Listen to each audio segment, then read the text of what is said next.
नमस्कार, मी जय राऊत. सकाळच्या बातम्यांमध्ये आपलं स्वागत. हिंगोली जिल्ह्यासह ग्रामीण भागात कालपासून जोरदार पावसाचं बॅटिंग. बांगर साहेब आम्हाला मदत करा, युवा शेतकऱ्यांची आर्त हाक. हिंगोली जिल्ह्यासह ग्रामीण भागामध्ये कालपासून पडत असलेल्या मुसळधार पावसामुळे नदी नाले सध्या एकत्र आले आहेत. पावसामुळे सोयाबीन, कापूस, हळद या पिकाचे मोठ्या प्रमाणात नुकसान झाले आहे. पिकाचे पंचनामे करून शेतकऱ्यांना त्वरित मदत करावी अशी मागणी आता शेतकरी करत आहे. असोंदा येथील बाळू शिंदे यांची कळमनुरीचे आमदार संतोष बांगर यांना आर्त हाक. पाहुयात यावरील एक स्पेशल रिपोर्ट.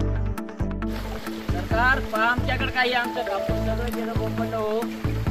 पाणी पहा, हवामान खाली अंदाज दिलता. आम्हाला काय करावं, आम्हाला काय आडवा लावायचं का? आमचा कापूस गेला सगळा. सरकारनं भाव आमच्याकडे तात्काळ पंचनामे करावे. हे भाकर आणली सांगा इंकी पहा, ही माझी भाकर, हे कापूस गेला सगळं बोंबलं. काय भाकर पण खावायचं नाही. इथं आता आम्ही उभे आहे शेतात, काय करावं आम्ही सांगा? तुम्ही